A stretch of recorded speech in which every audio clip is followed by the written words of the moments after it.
Hello, welcome to this channel. My name is Nyamache. In this video, we're talking about Victor Osimhen and then Finidi George. So Finidi George is the ex-coach of Nigeria, and he was appointed, I think, about a month after Otoado was appointed, or within the same range.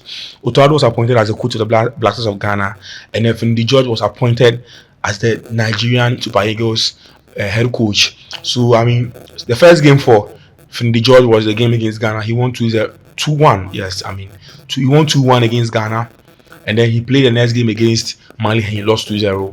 He played against South Africa at home, and then I think he drew. Yes, it was a draw. And then he played against Benin 1-0, losing against Benin, and it was sad. But let me tell you this: Finidi George was assistant coach to Jose Pereiro when the team went to the AFCON to be second. I mean, the AFCON, and you know, they appointed him thinking that he would have probably learned something from the team to be able to handle the team. And there's a lot of issues going here and there, so we are here to discuss the real issue. Ben, how do you see Finidi George as a coach of Nigeria? First of all, I don't know why he resigned, but I feel like the heat in Nigeria was too much for them. Seeing that all of them want to qualify to the World Cup, upcoming World Cup, and seeing that their neighbors, we as Ghanaians, are doing well with our new coach Otoado. They expect so much from him, and Finidi George should not be losing to Benin, should not be drawing some matches and all those. He has such a bad record in 4 games. I don't think that the players that he has currently at hand, I don't feel like he should be losing such games. And I feel like it's a good decision for him as he resigned. Yes. No, but for those who don't know, he's resigning because he was assistant coach to Jose Pereiro when they went to Abuja to play the AFCON, and they appointed him as an interim manager, and they said he's then the national team head coach. So when he was appointed as national team head coach, upon losing the 2 games, there's just news from Nigeria that from the Nigerian Football Federation that they are bringing in a technical director who is a foreigner to be the technical director while he's a coach. And most of the times it looks like he's not going to work, because how can a foreigner be the technical director and then you be the coach and there will not be interference? So I think that Finidi George looks at what is happening and thinks that they are just sacking him, but they are unable to tell him that, and he just says that, so that, and they said they are resigning. Exactly what's happening.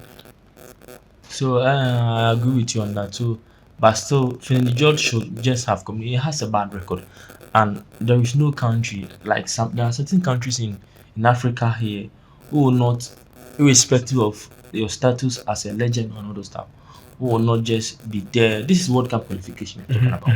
This is not just friendly matches. And the only match he won was against Ghana.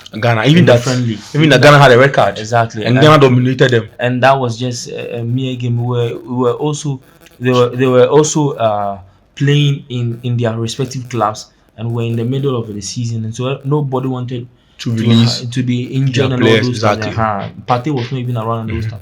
I feel like it was just a friendly which he won. Apart from that, competitive games, the Nigerians have been complaining about the fact that he has no game plan, and he has bad, his decision making is very bad, to the fact that you can't have a player like Victor Boniface on the bench and be using Terry Murphy or Paul Anochu or whatever it is.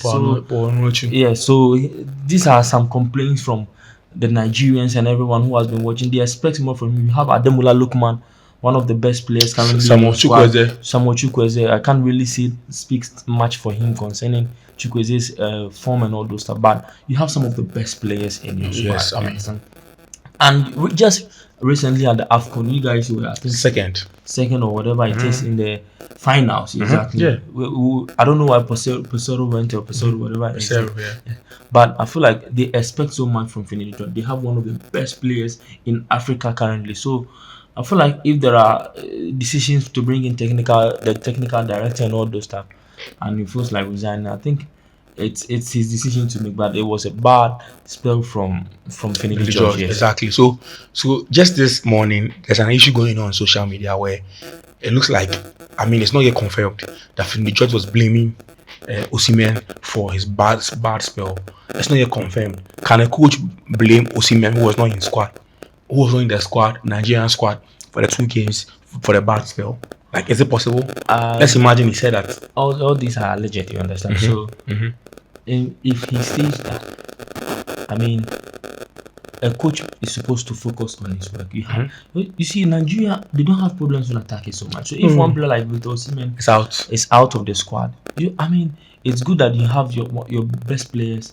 And this is the first time we are hearing something about Osimhen arguing with a coach or whatever. He's shown his commitment. In Nigeria. He's shown his But commitment. I've seen him argue with coaches for a while. I mean, he's shown his commitment to Nigeria when he comes, exactly. and clearly he has. But I feel like if Finidi George even said that, I feel like Finidi George should not bring such complaints out there. You understand? He should perform. He has. If he performed and he brought out this Victor Osimhen issue, people would have been behind him to support him. Exactly. But you have had setbacks. Don't forget, he has Terry Murphy. Terry Murphy is scoring goals at Nice at the League One in France. Yes. So Ponochi is not also such a bad one. You have Victor Boniface. One of the best Wilfred Ndidi, Franco Onyeka, who plays for Brentford. He was on the bench.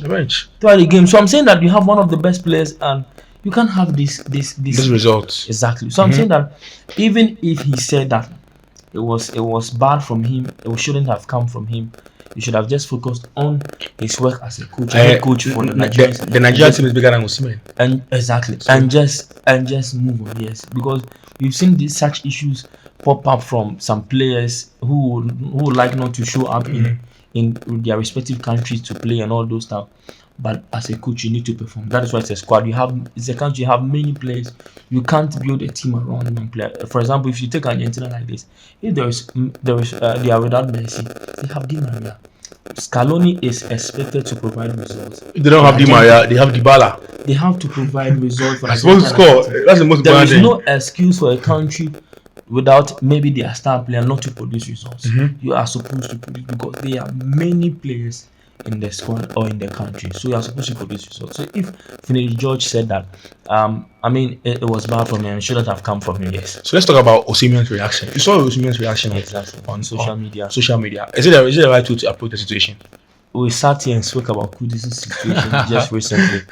It is becoming too many occurrences in Africa here and there.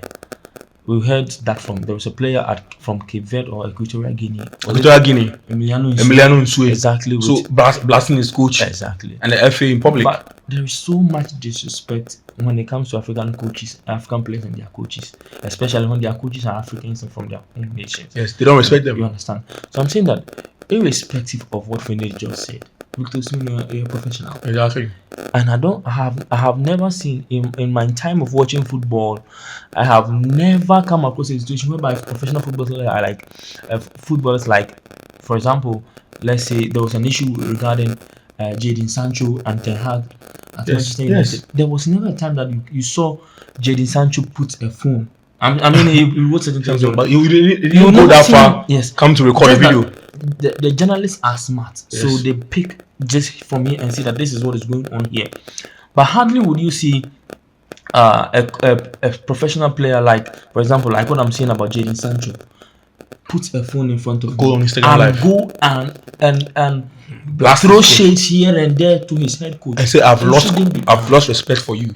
It shouldn't be done. Exactly. If it should be done, you should call him directly on phone. Don't bring it outside. He should respect Finidi George. What Finidi George has done for Nigerian national team. You are nowhere near. Exactly. And he's a legend. He was part of the golden generation 1994 team. So I expect him to. It is the same issue whereby maybe like how Andrew Ayew was not called to come and play for Ghana, for Black Stars, even though Otuado went there. So after here and there, maybe if Otuado didn't pick the 6 points, maybe Andrew Ayew picks up a phone and says, "You see why you didn't call me?" and starts going here and there, and nobody will stand. It is we as Ghanaians who will come out and say that, "Oh, we wanted Andrew Ayew to come and play." Let the players speak for you. Let the supporters speak for you. It was disrespectful and unprofessional of Osimhen. You are a human being, we understand. You have emotions. That is why you are a professional. Exactly. If the same thing happens in abroad, Napoli, there was a news here and there whereby there was an issue. I think was it Spalletti and Osimhen. Exactly. Yes. But there was no time that we saw him. He knew that his decisions, his money, that was where his pay was coming from and all those. So and even if you represent your country, you are being paid. Exactly. You don't come for free. It's not free. Everything. It's not like you sacrifice for the nation or anything. You are being paid also.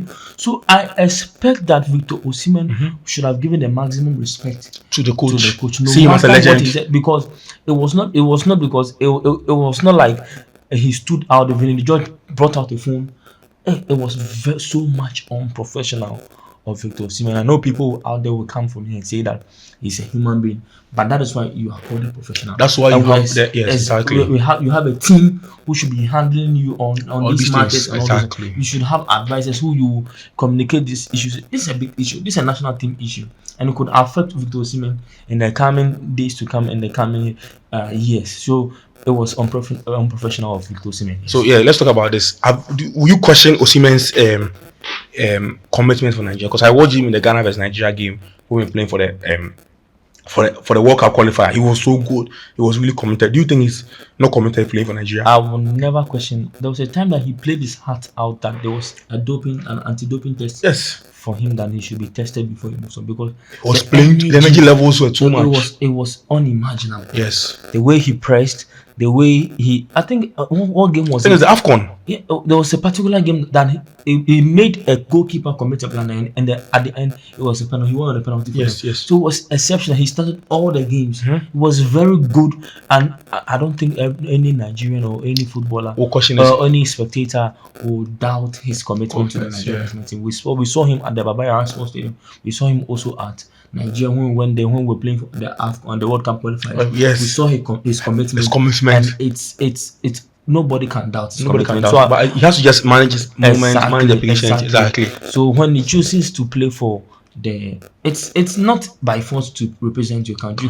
You can say that you will not, and nobody will force. Or they will say that you are not patriotic or not. But at the end of the day, it's your decision to. Exactly. But if you are to represent your country, know that there are criticisms that will come to you. Exactly. And that you. When these things happen, it is not at this point that Osimhen will come and say that, because there are people criticizing when I come, I will not put my house. No, I know they are currently facing more criticism, but I'm saying that you should be professional and know when to act and know when not to. Yes. So let's discuss this last one. I don't know why the coach. Do you think the NFF were not straightforward with Finidi George? Because you have a coach. If you are sack him and bring in a foreigner to be the coach. But he said you want him to be you want to demote him and then bring on a technical director or bring a new coach. How does that work? If were you, how are we going to? Have you seen that work in Ghana before? How do you take that? I don't know about that, but if you're a human being, you're supposed to take a hint. When you're being given, you're supposed to take a hint. I mean, he's had a bad spell. Not only if you've watched Finidi George's games, it is not like the game was so tough that he lost or something. He had no strategy, no plan.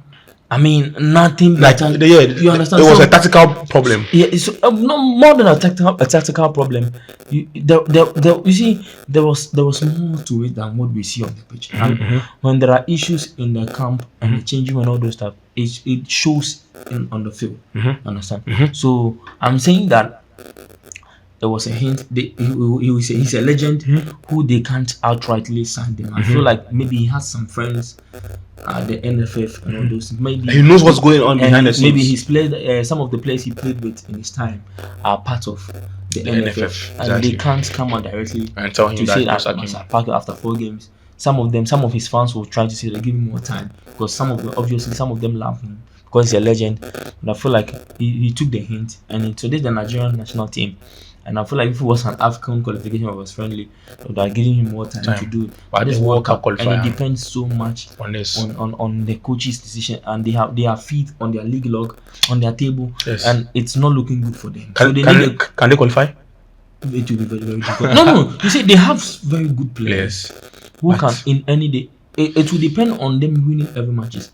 So they need a coach who can gel. They have very good players. Exactly. And I mean, when you look at the continent, I can't, apart from Ghana, they don't. I think Nigeria. I think they even have players more than Ghana. Exactly, but head to head, I think Ghana we are up there more than. We are a team, one of them, but they have players more than Ghana. So you just need a coach who can find the strengths of these. Maybe players. Senegal and Cote d'Ivoire can come out and compete with them when it comes to players. Senegal has players. But when you even look at them, but the Nigerians have stars. You are looking more good than than Nigeria and Senegal, because with Sadio Mane facing out and all those, and Koulibaly facing aging They and have all those players. stuff. So okay, how about Morocco and Nigeria? Who has more players? Oh, wow, Morocco also has Morocco is some, better. but I feel like how Nigeria is there. I'm saying that Morocco is doing well, and in any day, you know that Morocco perform. They have a very good coach in Walid Regragui or whatever. Yes. So they need such a coach Exactly. who will see their strengths and give them results.